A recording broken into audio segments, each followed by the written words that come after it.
Welcome back, everyone, on the 90 Degree Fight Cast. So we got a special guest with us. We got Neil. Thanks for joining us, Neil. All right, so we're going to talk about Jake Paul versus Tommy Fury.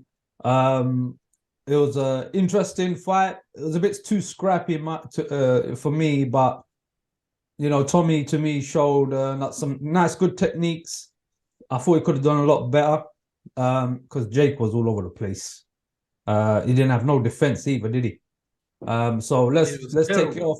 I know I'm gonna start with Dill because I know Dill was very happy. That's his local lads. He was rooting for Tommy Hill from the start. It was do or die for Dill. So Dill, how do you feel, man, about this victory? As I said always, you don't play boxing. You play basketball. You play anything else, but you don't play boxing. You know what? Do you know what? I think he you know what? I got to give it to him. He stepped through those ropes and he showed he's got metal, but you could see gaps in his boxing. I don't think he was prepared whatsoever.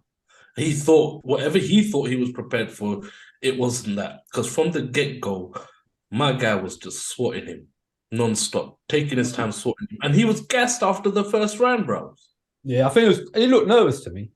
Yeah. He was nervous, and he was getting punched and tagged at will. Yeah, definitely. What do you think, Neil? You see it? I saw bits and pieces. It was a dodgy stream, so it was like, I heard the commentary in between rounds and stuff. What I thought was that I'm probably going to be on the other side. I think Jake Paul did pretty well considering he's never fought an actual professional, semi-professional boxer. And also, this was like the biggest guy I think he's fought so far. Tommy Fury didn't look that big. Yeah. Didn't look that big. Yeah. Okay. Because I mean, I think he's probably one of the biggest. He's probably the biggest guy Jake's fought. He's the same size, the youngest guy, an actual boxer. So I think it was Jake's toughest opponent to date. I think he's kind of answered a lot of his critics.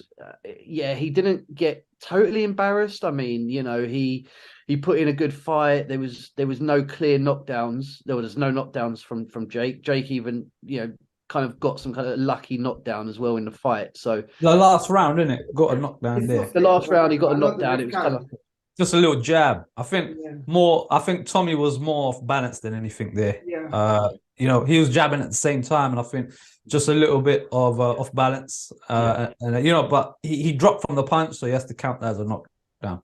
So I like when I was listening to the build up, Tommy Fury was saying, I'm going to knock this guy out in one round. He's not a boxer, and that didn't actually happen. Four rounds. In 4 rounds, yeah, and it didn't happen. It was it was a clear win for Tommy Fury, but I think Jake Paul has to get credit for actually stepping in there against an actual boxer, good competition, and potentially I think he deserves a rematch with the hype. There's a hype. The rematch will sell, and they got loads of money to make. Why not? Yeah, loads of money to make. What do you think, Hubs? Are you happy? Because I know Hubs was like, I want Jake Paul to lose. So you got what you wanted. So how do you feel about it? Do you know what? I thought it was a good fight in terms of, like, he came in and he gave it his all, but you could see there was nerves on Jake. He wasn't like he was in his other fights. He didn't have that oomph that he usually has.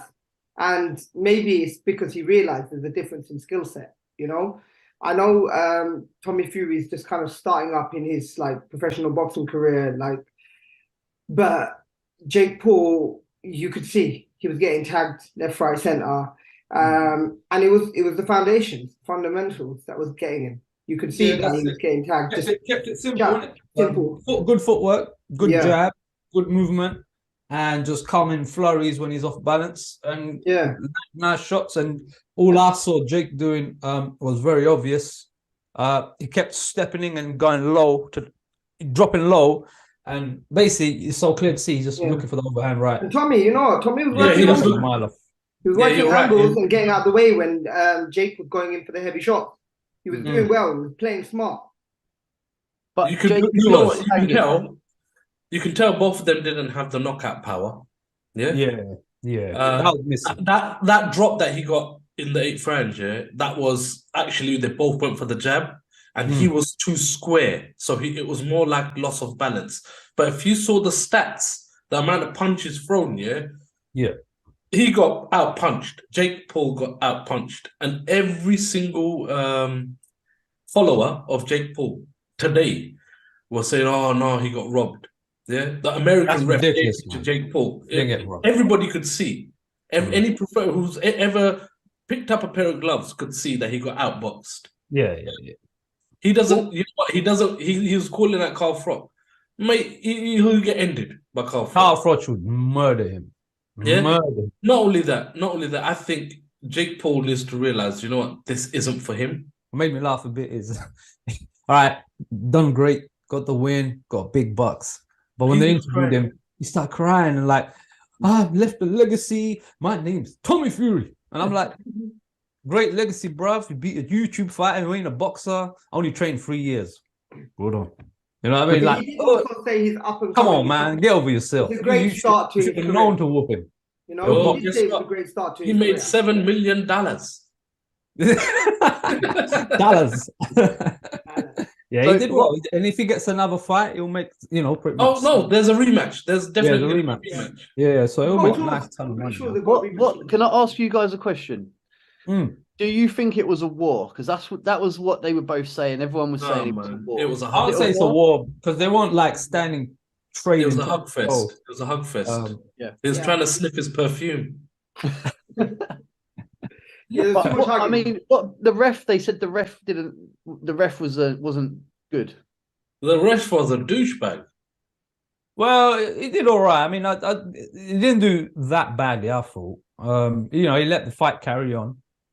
You know, often he did stop them because they were like almost wrestling. You know, too much clinching going on with no inside fighting. It was literally just grappling. So he's got to step in there and say, "Look, calm this stuff down and, you know, box." So that's understandable. So I thought he did a point away from Tommy Fury, isn't it? For that, he took a point away from Jake Paul too. But that was for hitting back the head. But the main person that was doing most of the holding and gripsing was what's it called, Jake Paul. Yeah, he did. The thing is, I saw he ain't got no defense in it. So and he was ducking too low. He just ducks quite low, and his main attack was the overhand right. Yeah, it didn't work. Didn't work. And he had a jab. He did do a decent jab at a few occasions. It was more like a really strong push jab, which landed quite nicely. But the trouble was, every shot he was throwing with power. There was no setup for the overhand right.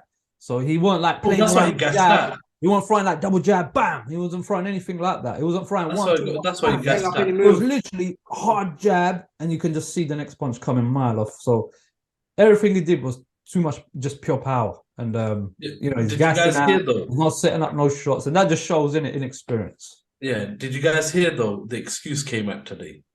Yeah, well, I think I saw a bit of that. He was twice during his camp, and he bust his elbow or something, and it's like that's why maybe he lost.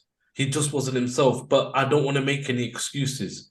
Blood, you just sounded like Deontay Wilder there. I don't want to make excuses, but then he gives all the excuses. Yeah, but there's money to like you guys say. There's money to be made. Yeah, they're gonna have a rematch, and I think the next rematch, Tommy Fury is gonna blow him out, bros.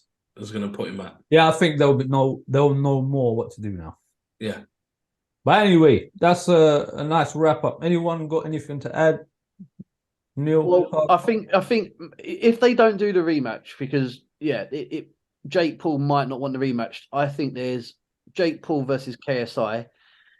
That's a good fight to make next. That's a better fight. That's a better fight. But then Tommy Fury versus who?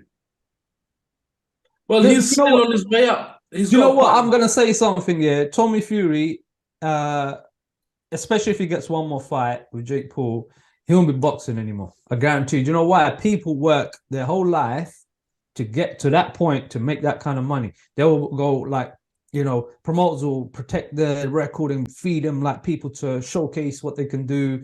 20 fights in, then they'll get a title fight or something. Or, He's got opportunity. 7 million already. And then they'll start making big bucks if they do well. He's bypassed everything. He don't have to do that. He literally skipped all of that and went straight for the big pay. So he's gonna probably think, why do I need to work so hard now to get that big pay, like through normal boxes now, because he'll have to work his way up. He'll probably be like, I don't need to. And if he ain't got the desire to be a champion like his brother, his brother, when he went into the Tyson, you knew he wanted to be world champion. He wanted to rule. He said it from the get-go when he started. He was hyping. You could tell he wanted this, but I don't see that from Tommy. I don't see him say ever, I want to be a world champion. Yeah, I want to rule the divisions and everything. So I think he's going to be done. He ain't going to box now. He was crying because he was happy he didn't have to stay in Saudi. Yeah, I think he likes Saudi. They kept thanking the prince, innit? Every start of it, I want to thank the prince. Every single speech, I want to thank the prince. Well, they're looking after him out there, man. Huh? They're most definitely looking after him out there, man. You better. Yeah. That's it. I mean, the event was the celebrities were all out. Tyson Fury, Mike Tyson. It was a good. Ronaldo, yeah. He wasn't impressed. He was just sitting there, going, all right, yeah. He only went because of his son. His son wanted to watch it. All these kids, they only watched it because of Jake Paul. Yeah, that's where the money comes, innit? He's got to follow. My nephew was watching it, so I jacked up his stream, innit? Yeah. But he never watches boxing, but he's watching because Jake Paul is fighting. That's it. They're fans. So it don't matter he lost. They'll still like him. They'll still watch it again. Oh, and he said that, he got robbed. So that's that's the narrative now, isn't it? That everybody's like, Jake Paul got robbed, but Jake Paul got robbed. It's like whatever. But that's because they don't know boxing. They don't really know how it works. They're just like biased to who they like. They don't really looking at anything else. They just want to hear the guy won. That's it. Don't matter how.